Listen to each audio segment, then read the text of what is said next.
I am Gianna, age 22. You may be curious about how a girl of my age comes to reside with her uncle, particularly in light of what I am about to disclose. Frankly, I never anticipated this occurrence either. I am pursuing a degree in graphic design, dedicating most of my time to drawing, designing, and engaging in freelance work. Life has posed challenges since my parents' divorce. In my youth, I frequently relocated in pursuit of stability. Ultimately, I resided with my uncle Ethan. The proposal did not include this information. Please subscribe to my channel to enable me to share more captivating, genuine stories like this one. Additionally, ensure you watch this video in its entirety and like it, as the narrative promises to be exceptionally intriguing. Kindly click the like button to demonstrate your endorsement. The situation commenced when my mother departed for work, necessitating my need for accommodation. During my college completion, my uncle Ethan was the sole family member able to assist, since he has been married to his wife. Emily has resided in a picturesque property in the countryside, distant from the city, for several years. I initially believed it would merely be a transient relocation. I sought a tranquil environment, yet events unfolded contrary to my expectations. A few months later, I had acclimated to the residence, the routine, and the serenity, or so I believed. However, I must disclose an incident that occurred today. It commenced when I entered Ethan's room while he was asleep. Before I elaborate, please remember to subscribe to the channel to remain informed about the continuation of this narrative. Allow me to provide some background on Ethan. He's not like most uncles. To me, he's always been more of a mentor than a family member growing up. He taught me how to ride a bike, fix things around the house, and even bought me my first car when I turned 18. So when my mom needed someone to take me in, Ethan was the obvious choice. He's thoughtful, patient, and very kind. But it wasn't just him I was moving in with his wife. Emily had been in the picture for a while. They married 2 years ago, and at first I wasn't too sure about her. She's older than Ethan, and something about her made me feel like an outsider in their home. Initially, I stayed in the guest room at the far end of the house, trying not to intrude over time. Things became less awkward, and Emily started giving me advice on cooking, cleaning, and household matters. We weren't best friends, but it wasn't as tense as it was before I thought things were getting better. But recently, I've noticed something I can't explain. The more time I spent with Ethan, the more I felt drawn to him. His smiles, the occasional touch of his hand, and the way he would look at me when he thought I wasn't paying attention. It felt different. I couldn't ignore it. A tension began to build between us, an energy that was impossible to escape. I understand your thoughts, Gianna. What are you referring to? Regarding his status as your uncle, it may seem implausible, although this relationship is irrefutable. I attempted to dismiss it, convincing myself it was really a figment of my imagination. Yet, whenever we were alone, the ambiance felt electrified, as if an unseen force was drawing us closer. The story takes an intriguing turn at this point. One evening, post-dinner, I was working on a project. While in my room, I heard footsteps in the corridor. Ethan had been resting for hours, and Emily was out with friends. We were alone. I regarded it with little consideration. Initially, I heard the door to his bedroom creak open. I hesitated momentarily, uncertain whether to allow him to rest or to enter. However, an inexplicable force drew me to him. I quietly opened the door, attempting not to disturb him. He lay on his back, one arm positioned behind his head, appearing serene in slumber. The light from the window cast gentle shadows across his face, rendering him almost ethereal. I remained there for a brief moment. My heart raced, and I felt my face flush as my pulse quickened. I had never experienced such emotions before. Perhaps I merely desired to gaze at him, or perhaps it was something deeper that eluded my understanding. I abruptly interrupted my contemplation when I accidentally knocked over a vase near his bed. The noise caused Ethan to stir, his eyes opened, and for a fleeting moment our gazes locked. Confusion was evident in his eyes, but there was also an indefinable quality. He blinked several times, attempting to regain focus. "Gianna, what brings you here?"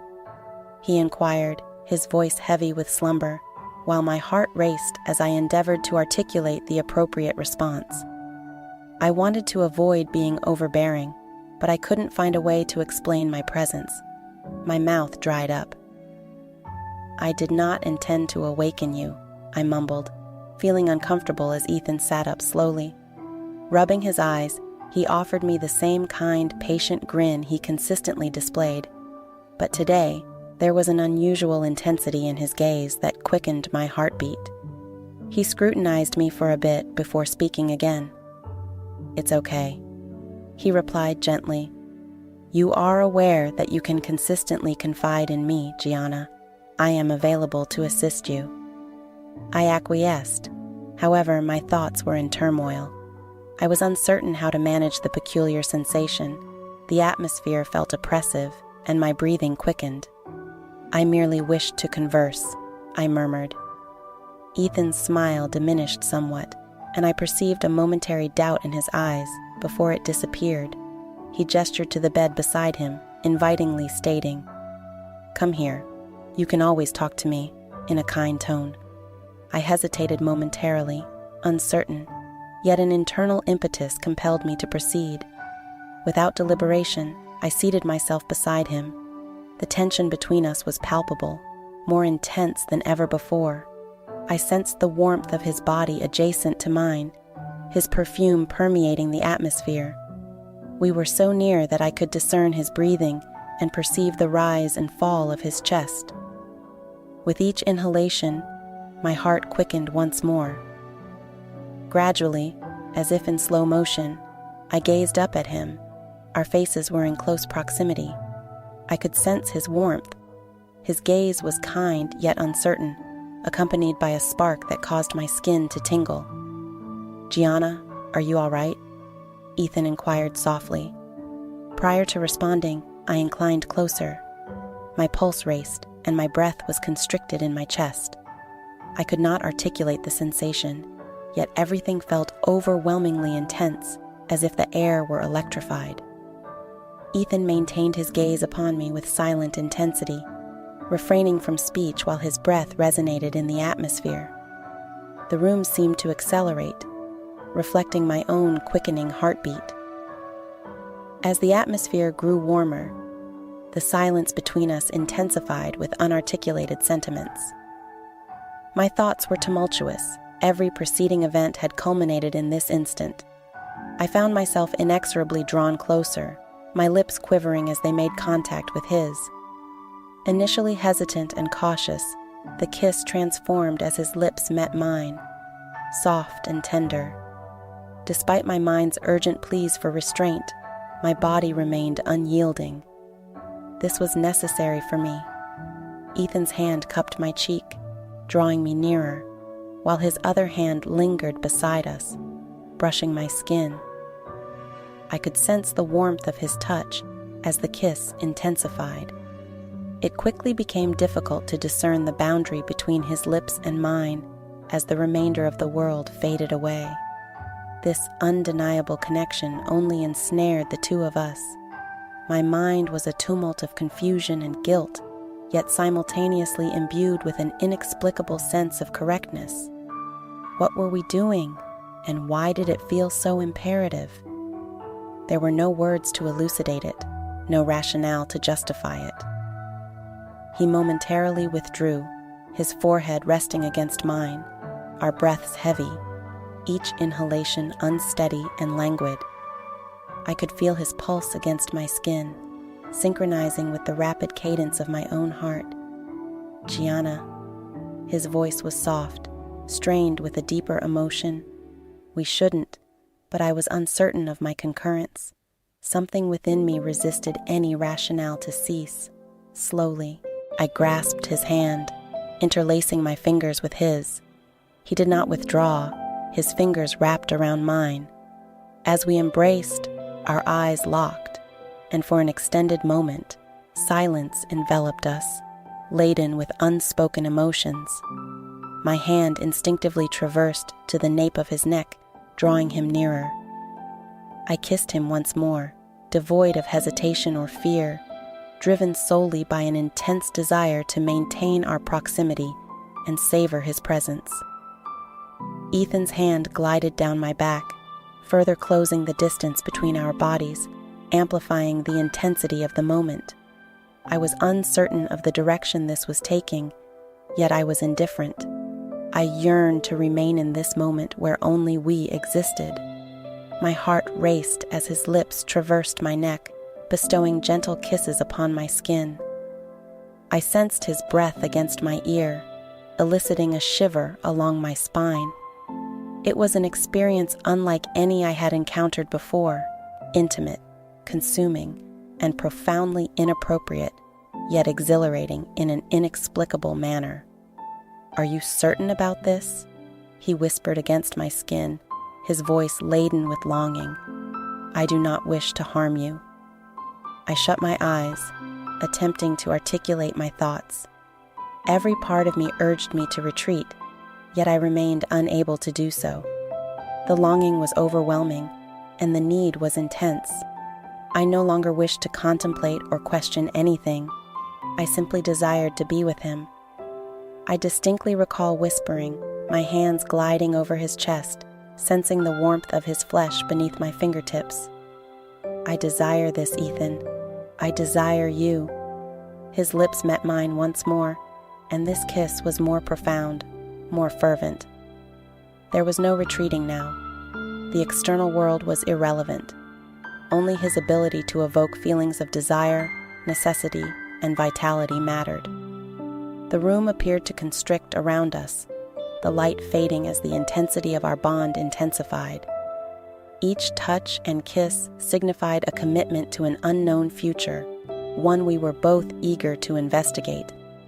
I sensed his heartbeat synchronizing with mine, and despite a lingering resistance to the unfolding reality, a predominant part of me completely surrendered. It's beyond mere kissing. It exceeded that. It was a connection I couldn't explain, a bond that went beyond words. "I've wanted this for so long," Ethan whispered, his breath warm against my lips. I could barely comprehend his words as my hands roamed over him, feeling the muscles beneath his skin and the heat of him, the way he responded to me. But there was no turning back now.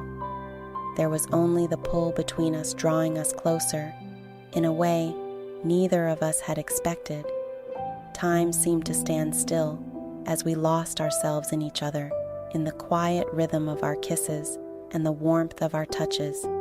And for the first time, everything felt right in the stillness of the room. We were no longer just uncle and niece. We were two people bound by something deeper, something more intense than anything I had ever known. The air between Ethan and me hung thick with tension, neither of us moving, neither of us speaking. Silence was suddenly shattered by the sound of the front door opening downstairs. We froze, heart raced, and I quickly pulled away from Ethan, panic flooding my chest. What had we just done? What was happening between us? The guilt washed over me, but it was mingled with something else. Desire I couldn't ignore. I felt trapped between the moment we had just shared and the reality that we were entangled in something we couldn't easily undo. Ethan didn't move right away. His eyes were locked on mine, but his expression was unreadable.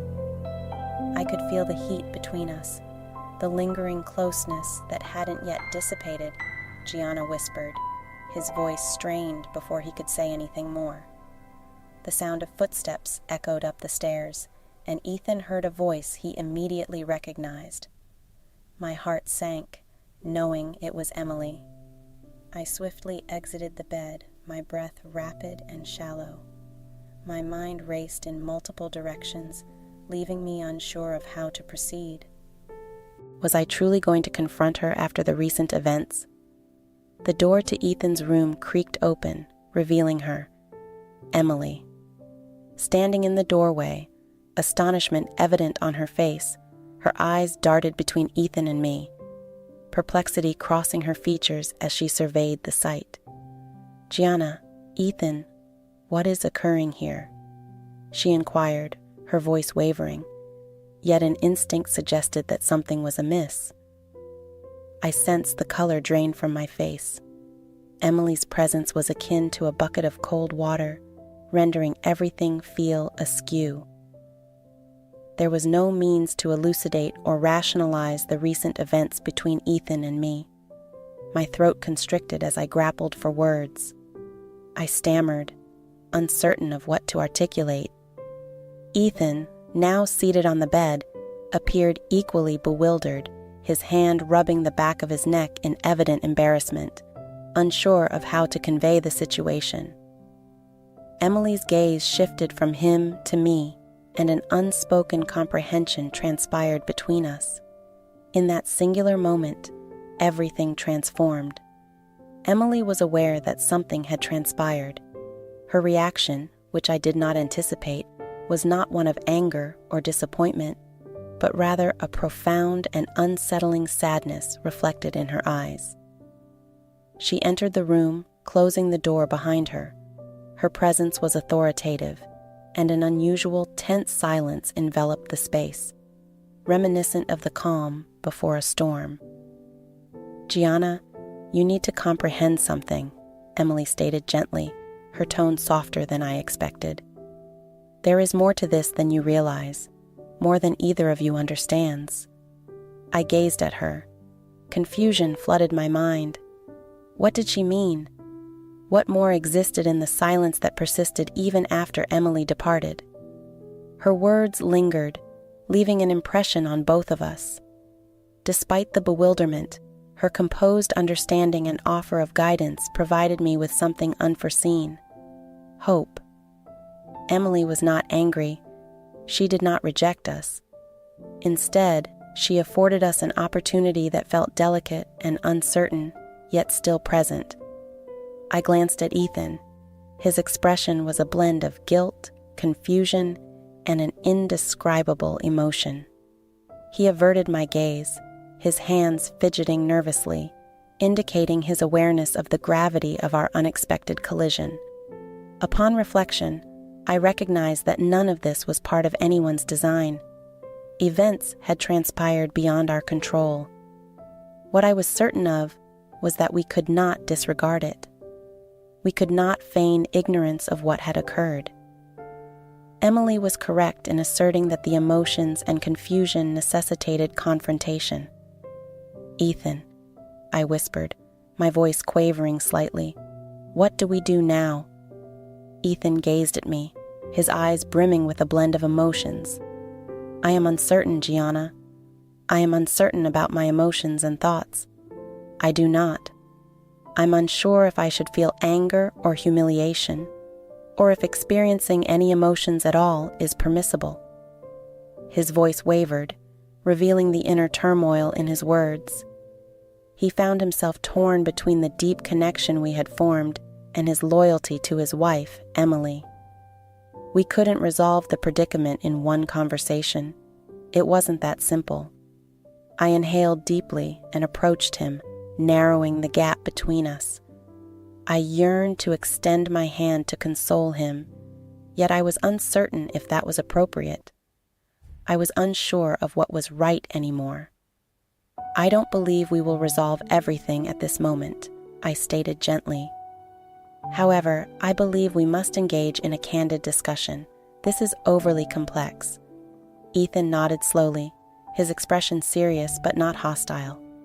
"Yes, I understand, but I am uncertain where to begin." I grasped his hand, the contact both reassuring and imbued with unexpressed feelings. We commence by acknowledging what transpired. We acknowledge our past emotions and current sentiments, thereby determining the next steps. He nodded. His attitude softened slightly as he said, "It will not be easy, Gianna, but I wish to comprehend. I seek to comprehend the dynamics of our relationship." He grasped his hand, the touch both reassuring and laden with unexpressed sentiments. "I lack all the answers, Ethan. I am uncertain about what transpires next, but I'm not running from this anymore." We sat in silence for a moment, both lost in thought, trying to make sense of everything that had happened. There was no clear way forward, no easy answers. The emotions and confusion were overwhelming, but Emily provided us with a lifeline, allowing us to face everything together and confront the mess we had found ourselves in. I looked at Ethan again, and for the first time, I felt that no matter what happened next, we would face it with honesty. No perfect solution or simple fix existed, but there was hope for understanding, healing, and possibly more. As I sat back, my thoughts racing with all the possibilities, I couldn't help but think of Emily and what she had said. Her calmness and her offer of understanding had opened up a door I didn't even know existed. She hadn't rejected us. She hadn't condemned us. Instead, she had given us room to breathe, room to process what had happened, but what would happen next? How would things unfold if we admitted the depth of what we still felt? Could we move forward, or would the weight of it all be too much? Those were questions best left for another time, right? Ethan and I sat there in the silence of our mutual doubt, aware that nothing would ever return to its former state. Our only option was to proceed with the next step, regardless of its implications, and work together to navigate the upcoming journey.